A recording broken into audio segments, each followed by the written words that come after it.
The GPS DairyCAST features the high-value insights of the GPS Dairy Consulting team's trusted advisors and the owners and managers from the elite dairy farms they serve.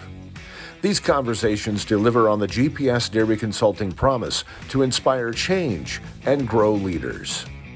Hello and welcome to the GPS DairyCAST. I'm Peggy Coffeen from the Uplevel Dairy Podcast, serving as your host. And on this GPS DairyCAST, we are coming to you from the 2023 GPS Leaders Forum. And one of the hot topics of conversation here today was about carbon markets for U.S. dairies and going beyond the conversation of digesters. And to lead that conversation was Patrick Wood from Ag Methane Advisors. He's joining us right now, along with GPS Dairy Consulting team member Andre Pereira, to dig into the details that he shared of what U.S. dairy farmers need to know about carbon markets.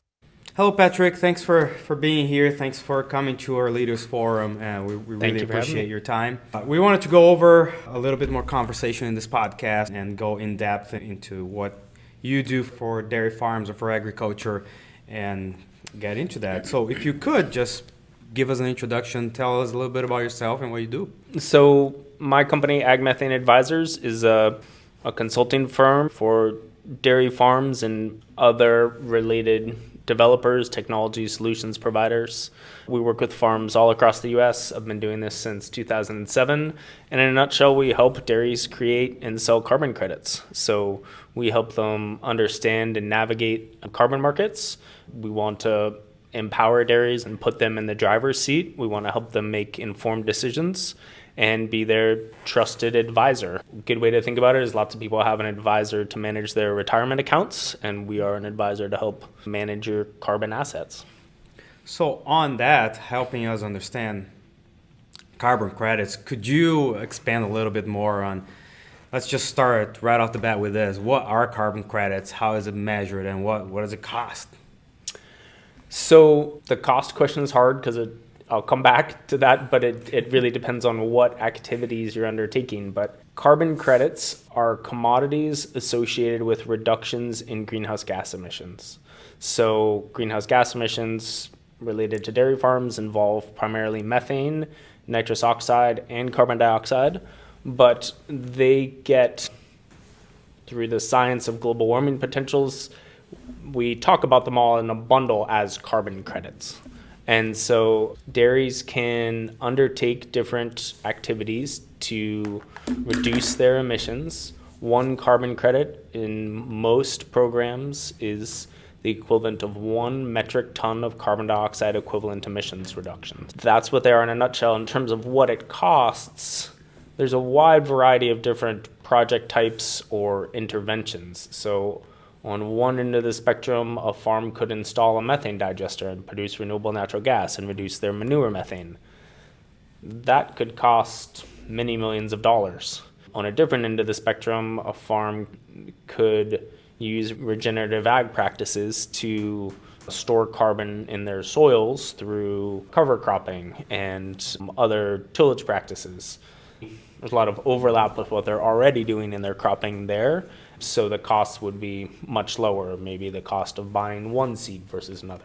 We've seen a lot of biodigesters coming up and several strategies. I'll start right away with a question that one of my clients asked. He asked me to ask you that, and I think it dives right into what we're talking is there are several farms in the region that want to do something about their emissions, right, and be sustainable, but they're asking, should we just build a biodigester with all of us in the region?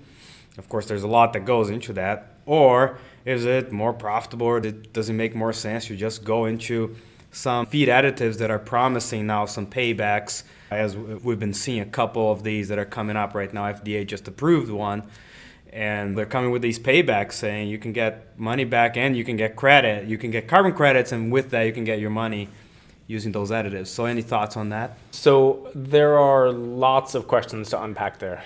And I think fundamentally is I don't think just engaging in a feed additive project to reduce enteric methane and a digester, those two things aren't mutually exclusive. Farms can do both of those, and the feed additives and enteric methane reductions are much newer. Over time, I expect many, if not most, farms across the country will be doing both, as well as interventions related to cropping. If there are a group of farms in the region who know each other, who get along well, who have similar goals, similar risk tolerance, there's a spectrum of ways that they could pursue having a digester. On one end of the spectrum, they could all invest in a digester together and build and own and operate it together. They would keep the rights to the environmental attributes that are basically the claims that accompany the carbon credits. They'd retain all the decision making about how they monetize those. On a different end of the spectrum, they could join together, perhaps even go so far as creating sort of a group LLC, but that wouldn't necessarily be required. But they could then market themselves to a digester or RNG developer and have a third party come in and build and own and operate the digester. In that situation, they'd probably have to give up the rights to those emissions reductions. Those are two ends of the spectrum. So there's a middle ground in between where maybe that group of farms is part owners in the digester, and there's just a wide variety of options there.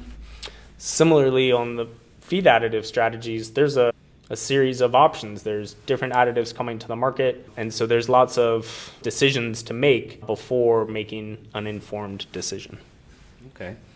And so on that, very interesting focus on those decisions to be made, right? But on that, one of the things you mentioned today on your talk at our Leaders Forum was about milk and energy being two of the products of a farm that they can sell, right? And at some point, it could be that energy is going to be more interesting than milk to sell. Who knows what that's going to be, but energy is a big deal right now. We know energy is expensive. It's one of the most expensive commodities you can get. So what are your thoughts there on between, are farms going to start selling energy and milk is just going to be their hobby, or what do you think? That's honestly been a concern of many critics of the digester and RNG industry, is that farms are expanding in order to sell energy. And I don't think that's happening, and people who've done economic analysis of that haven't concluded that. But certainly the value of RNG and other renewable energy from manure and the environmental credits that go with it is and can be substantial. And farms can and should take that seriously. I think in the short run, the value of getting involved in a digester energy project in most cases probably exceeds that of getting involved in an enteric methane project. But I think the bigger question is and honestly sort of scarier question is thinking farther out, thinking out to maybe 5 and 10 years. In the situation where a farm or a group of farms decides to have a third party build a digester and they commit their environmental attributes, their claims to emissions reductions to that digester company or RNG company, if they make a long-term commitment, like a 10 and a 20 or a 20-year commitment, which many digester RNG developers want, then the farms can't also claim those emissions reductions from manure management can't claim them on their own, and can't also promise those claims through to their milk processor or milk co-op. So that's double counting, which just isn't allowed in greenhouse gas accounting. So then the question becomes, what are global CPG firms who have net zero commitments going to need from farms related to low carbon milk in the coming years? Probably not next year, the next 2 to 3 years, but if they have made a commitment to be net zero by 2045, the closer we get to 2045, the more they are going to need lower carbon milk. And not that milk will ever be have a carbon intensity of 0. Carbon intensity is a measure of the greenhouse gas emissions per unit of product, like per hundredweight of milk. But if there's a situation in which a farm has committed, let's say, 25% of the greenhouse gas claims associated with their milk to an energy company and sold those away, then that farm can never get their carbon intensity as low as or can never get their claims associated with their carbon intensity as low as possible to go with the milk, because they've committed a substantial portion of those claims outside the dairy supply chain. So who's putting more pressure on it then? Who's asking more for it? Is it the farm or is it the creameries or who's getting these credits? Yeah, so over the past 5 to 7 years, it's primarily been the digester RNG companies who are asking for the rights to those claims. And so if a third party comes in and builds a digester on a farm, they're usually asking the farm to commit those rights to them so that they can go out and create California Low Carbon Fuel Standard credits or US EPA RIN credits. And they need the rights to those emissions reduction claims in order to create those commodities that are so valuable for their products. But it's only in the past, say, year, maybe a little bit more, that entities in the dairy supply chain, I often use the example of a global chocolate company, who are making their net zero claims, and they're really realizing they need the rights. Now they're starting to add pressure to say, as a dairy industry, let's all try and have the dairy industry get to be net zero. So we want those to stay in our supply chain, so commit them to us instead of selling them outside of the dairy supply chain, ultimately to an energy company. And so this tension between the two, are the rights to those claims going to stay, can they stay with the milk and in the milk supply chain, or are they going to get sold to the dairy outside the dairy supply chain? That tension's very new. It's a scary question and a question to take seriously, but it's going to take a long time for the industries to sort it out. So to give one example, if a milk processor said, we can only buy your milk if we get the rights to the methane reduction claims with it, that's going to mean if that farm went out of business, that the digester company wouldn't have any manure to utilize to make energy with. That's going to be a problem for them. So all the parties involved in these different industries probably are going to figure out a way to reconcile this question. One way that might happen is there's lots of changes happening with the California Low Carbon Fuel Standard, and any day we expect new rules through an amendment that will have substantial changes. And it may be that in a couple years' time, for farms, let's say in the Midwest, there isn't as much value to sell low carbon fuel standard credits from RNG. So maybe the digest RNG developers say, all right, well, let's start selling this RNG with the environmental attributes into the dairy supply chain. A milk processor, if they purchased RNG, can also claim the rights from it. There may not be as much value for that RNG for the RNG developer as there would be in California's low carbon fuel standard, but if there's not any value in the low carbon fuel standard, it's essentially another market for them to pursue. Interesting. So basically, it looks like the supply interventions to the supply chain is the most important topic there, even more than offsetting, or it's the new topic, or it's the new thing, right? Yeah, it's the new thing that just the standards like the SBTI net zero standard really just came out about 3 years ago. And it's over these past 3 years that companies with global operations are setting their SBTI targets to achieve net zero goals. It's the Science Based Targets Initiative, and it's a global standard for establishing goals to be net zero. And once the standard came out, companies are responding, setting their targets. In order to meet their targets, they need to get dairy farms in their supply chain to reduce emissions. So it's taking them time to roll out their pilot programs to incentivize dairies to reduce their emissions. So that's why it's all very new. There's several of these pilot programs that have been rolled out over the past year. I think it's fair to say they're all still in a very new pilot stage. There'll be a lot of evolution of them over the coming even couple years.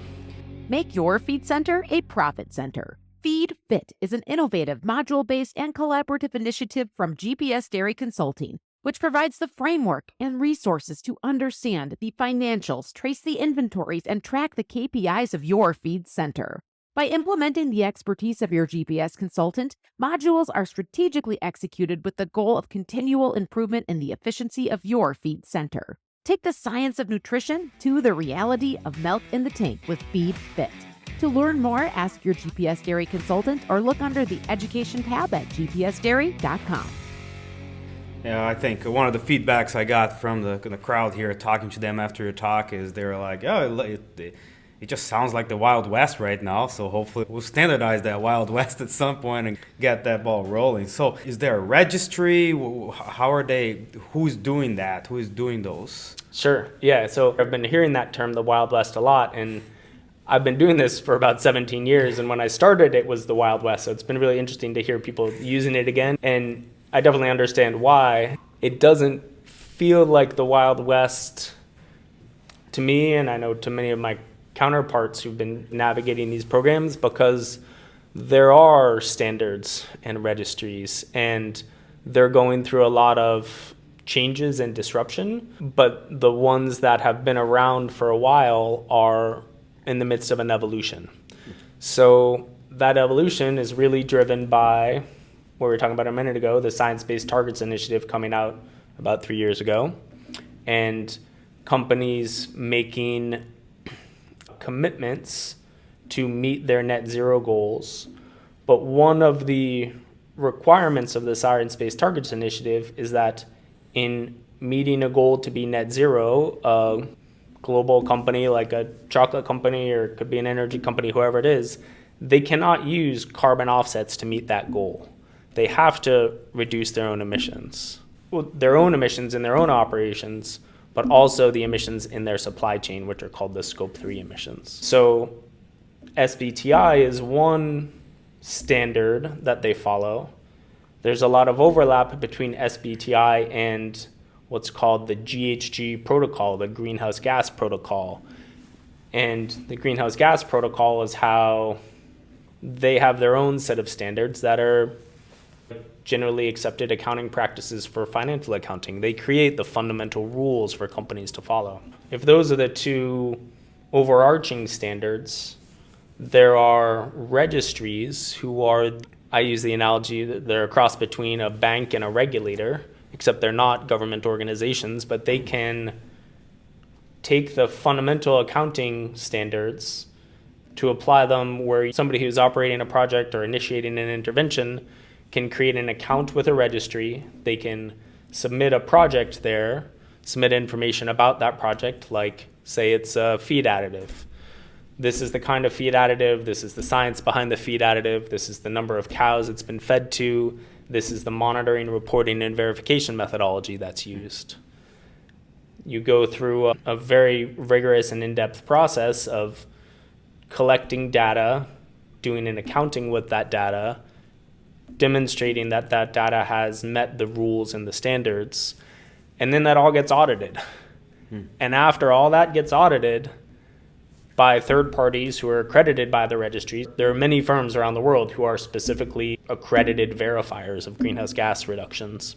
Once all that gets audited, the registry will issue into your account a certain volume of emissions reductions. Okay. Then those can get transferred through the registry to whoever the buyer is. Interesting. So, bringing it back to the dairy industry and dairy farmers, right?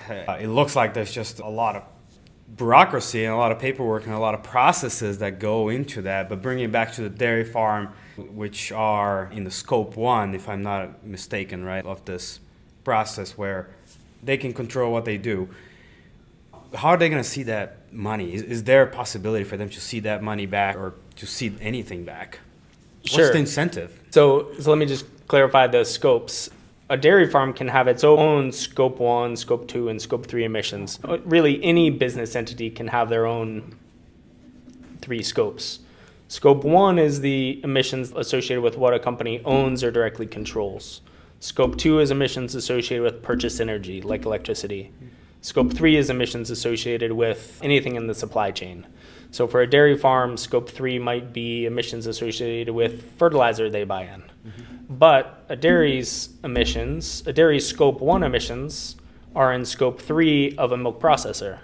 And a milk processor's emissions, including the dairy Scope 3, are all in Scope 3 of the global CPG firm, like a cheese company or chocolate company or something like that. So there is absolutely a lot of bureaucracy and a lot of accounting required to follow all these standards. And so there are project developers and firms who go through the process of following all those rules, doing that accounting, and they will often either share a portion of the revenue from the credits when they sell them with their farm partners. Now that we have Scope 3 supply chain interventions, is that whoever takes on that rigorous accounting and bureaucratic process of creating these credits, they may just offer a payment to a farm to undertake one of these interventions. So for example, Barry Callebaut is a chocolate company who's been leading in a lot of this. Some of their farm suppliers feed agalin. Agalin is a mix of essential oils that has been shown to reduce methane emissions. Barry Callebaut has used the Sustain Cert program and their Sustain Cert's Vivid registry to document and verify emissions reductions in the supply chain. Barry Callebaut can sell those emissions reductions through to somebody else. A lot of their chocolate might get sold to a larger CPG firm. Let's take Nestle as an example, or maybe it's Hershey's. So let's say one of those chocolate companies pays Barry Callebaut for the emissions reductions. Barry Callebaut can in turn share that revenue with the farms. And there's a variety of ways they could do that. They could either say to farms, here, or if you feed agalin, we're giving you a certain portion of the sale of the carbon credits. Or they could say, we're going to pay you to feed agalin, and we're going to keep all the revenue from the share of the carbon credits. But we're just paying you to undertake this activity, so it takes the risk off of you. Or it covers the cost of you buying the agalin and feeding it. And there's a spectrum of business arrangements that a farm can enter into. And I think an important question for farms to think about, if they're choosing between one of these two programs, or let's say program 3 and program 4, hypothetically, is how is it going to impact the farm? What is the payment associated with the carbon? Is it an actual payment, or is it the rights to then get those carbon credits and sell them, which the farm would have to do on their own? Also, how is each of the feed additives going to impact milk production? How many extra pounds of milk are they going to get? Is it going to impact the components of that milk? Are they going to have to go out and pay for that feed additive? Or is somebody subsidizing the cost of the feed additive? So there's this complicated set of business decisions, operational decisions, milk marketing decisions that come into play in order to optimize participation in one of these programs. One last point I want to make is that a lot of these pilot programs aren't asking for long-term commitments from farms at the moment. So farms can sort of wade in. If you feed one of these things, you have the right to a payment for as long as you do. But if you stop, then you're out of the program. So there's not necessarily the same 10, 20-year commitments related to the feed additives, but farms hopefully have the opportunity to experiment some more. I think that's very fascinating. As a nutrition consultant myself, right, we have to talk about these feed additives and what's going on farm. Agalin, for example, and Rumensin both actually increase, or they promise to increase feed efficiency, right? And we've seen a lot of research showing that in that field. And as nutritionists, we're looking for that as well. We're trying to increase the efficiency already, and the farmers might actually appreciate that and say, yeah, or might actually already be doing it. They might be already doing all these projects, right? One conversation that we had here at Leaders Forum with a few farmers was, You know how a lot of food now promises no something, right? No GMO, no BST, no whatever. Yep. Are we going to start seeing adding stuff saying, oh, we added this feed additive, this cheese was made with this feed additive that actually reduces methane? So is this something that we're actually going to start to see in the future? For some big corporates out there, it's just a flip a switch and they say, we want to see that. So we have to be very careful and very knowledgeable of how these things are happening and be on top of it. Yeah. I'm sort of putting my consumer hat on a little bit, but my consumer who also works with dairy farms. Some of these different feed additives that are coming are produced in a variety of different ways. Some of them are derived from seaweed. Some of them are derived from essential oils. Some of them are synthetic products produced in a lab that never existed before some really smart scientists developed some really neat and innovative things. But consumers as a whole aren't necessarily rational. So one of my concerns, like one of the most promising products is called, the commercial name is Bovaer, and the chemical name is 3-NOP. It has huge promise to reduce enteric methane, but it's a synthetic product. My concern is that once it gets FDA approval and starts being fed out, consumers don't realize its benefits, and they say, well, this is a synthetic thing, so we don't want milk that's from cows who were fed 3-NOP.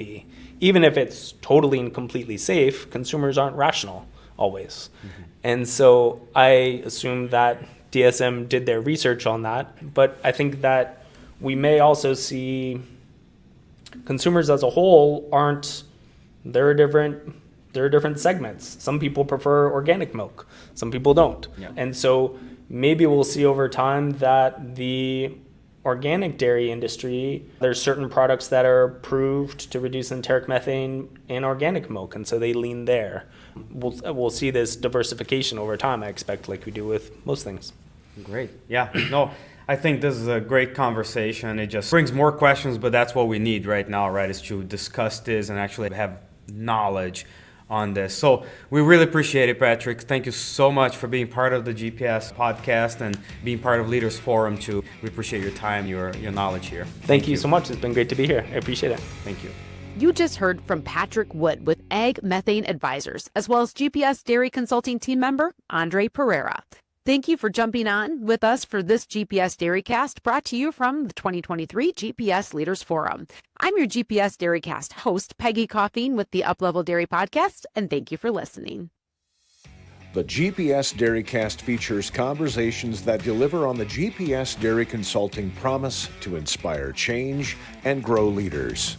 If this GPS DairyCast has you looking for more ways to become an elite dairy producer, find more information in our show notes on how you can add a GPS advisor to your team.